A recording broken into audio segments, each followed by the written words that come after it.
कोई भी गांधी जी के बारे में कभी भी कुछ भी बोल सकता है। कोई उनके महात्मा होने पर सवाल कर देता है, कोई उनको राष्ट्र विरोधी बता देता है, लेकिन गांधी जी ने कभी खुद को महात्मा नहीं माना। नमस्कार, आप देख रहे हैं अनरिवील्ड हिस्ट्री और हम आपके लिए लेकर आएंगे एक ऐसे ही शानदार टॉपिक और मज़ेदार कहानियाँ। तो वीडियो को लाइक, चैनल को सब्सक्राइब सबसे पहले कर दें ताकि हमारा मनोबल बढ़ता रहे। तो दोस्तों, जैसा कि हम सभी जानते हैं कि हमारे देश के राष्ट्रपिता महात्मा गांधी को नाथूराम गोडसे ने गोली मारकर हत्या कर दी थी। गांधी जी के बारे में हम रोज़ाना ही व्हाट्सएप पर, सोशल मीडिया पर ऐसी बातें देखते हैं जिन्हें हमसे लगता है गांधी जी राष्ट्रपिता नहीं बल्कि राष्ट्र के सबसे विरोधी बड़े थे। लेकिन जब गांधी को पढ़ा जाता है, समझा जाता है, इतिहास को परोला जाता है, तो हम पाते हैं कि दूसरे तमाम राजनेताओं से उनकी तुलना करने पर हम पाते हैं कि वह अपने पीछे कितना सुगंधित एहसास छोड़कर गए थे। एक व्यक्ति जिसने हमेशा अहिंसा की बात की, उनकी हत्या करने वाला उसका कोई बड़ा दुश्मन नहीं बल्कि उसके ही देश का एक सामान्य नागरिक था। ये एक सामान्य बात नहीं थी कि एक 78 साल का बुजुर्ग व्यक्ति जिसका वजन मात्र 38 किलो रह गया था। गांधी के पास कोई बड़े हथियार अंग्रेजों से लड़ने के लिए नहीं थे। गांधी एक ऐसे व्यक्ति थे जिन्होंने मात्र सत्याग्रह पर चलकर देश को आज़ादी का रास्ता दिखा दिया। गांधी जानते थे कि विश्व की सबसे बड़ी हस्ती, विश्व की सबसे बड़ी सेना से हथियारों से लड़ाई नहीं लड़ी जा सकती। उनसे लड़ाई ऐसी चीज़ से लड़ी जा सकती है जिसका मुकाबला वो कर ही ना सकें। दोस्तों, गांधी की हत्या को अंजाम देने वाला शख्स था नाथूराम गोडसे। गांधी की हत्या के पीछे नाथूराम गोडसे ने कुछ तर्क दिए, चलिए उनको जान लेते हैं। नाथूराम गोडसे ने गांधी जी के अंश और अहिंसा की बात को तानाशाही बताया।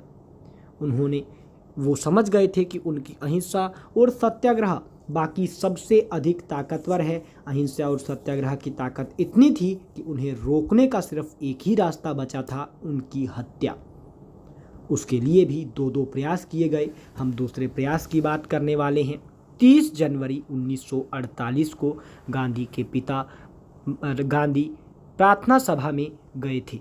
रोज की तरह प्रार्थना सभा 5 बजे के समय होनी थी, लेकिन महात्मा गांधी से उस दिन सरदार पटेल मिलने आए थे। सरदार पटेल के मिलने से महात्मा गांधी प्रार्थना सभा में थोड़ा देरी से पहुँचे। प्रार्थना सभा में जब वो पहुंच रहे थे तो नाथूराम गोडसे ने गांधी को हाथ जोड़कर प्रणाम किया। उसके बाद उनकी सहायिका मनुबेन ने अपनी किताब में लिखती है कि नाथूराम गोडसे ने गांधी को हाथ जोड़कर प्रणाम किया, उसके बाद जोर की धक्का मारा, जिसके बाद बापू अपने सामान के साथ जोर की धरती पर गिरे। जैसे ही मैं उन्हें संभालने पहुंची तो पीछे से धड़ाधड़ गोलियां चलने लगीं और मैं जब तक देखा तो गांधी नीचे गिरे पड़े थे। उन्हें अंदर ले जाया गया, लेकिन उस दिन वहां कोई डॉक्टर भी मौजूद नहीं था और गांधी जी का बहुत ही खून बह चुका था और चंद मिनटों में गांधी जी ने वहीं प्राण त्याग दिए।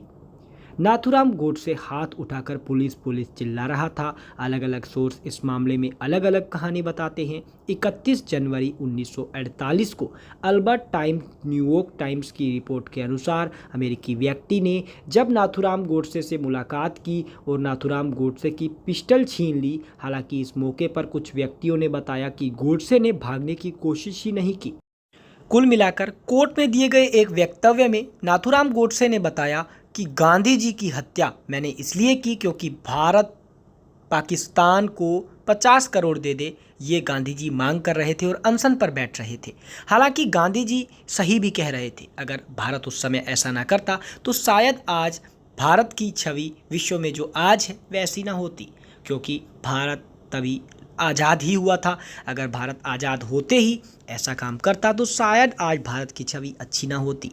गांधी जी की इस बात को मद्देनज़र रखते हुए गोडसे ने गांधी जी को गोलियां मारकर उनकी हत्या कर दी। और अब विशेष रूप से इस बात पर ध्यान रखना चाहिए कि एक इमेजिनेशन के आधार पर गांधी की हत्या कर दी गई।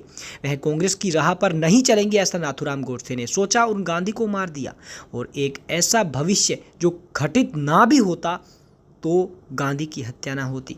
गांधी ने अपनी बात इस तरीके से रखी कि गांधी को लोग सुनते थे, हिंसा के बिना अहिंसा के तरीके से गाली अपनी बात को मनवा लेते थे। गांधी के पास एक अचूक शस्त्र था, वह था सत्याग्रह, जो हत्यारों से भी ताकतवर था। आपको क्या लगता है,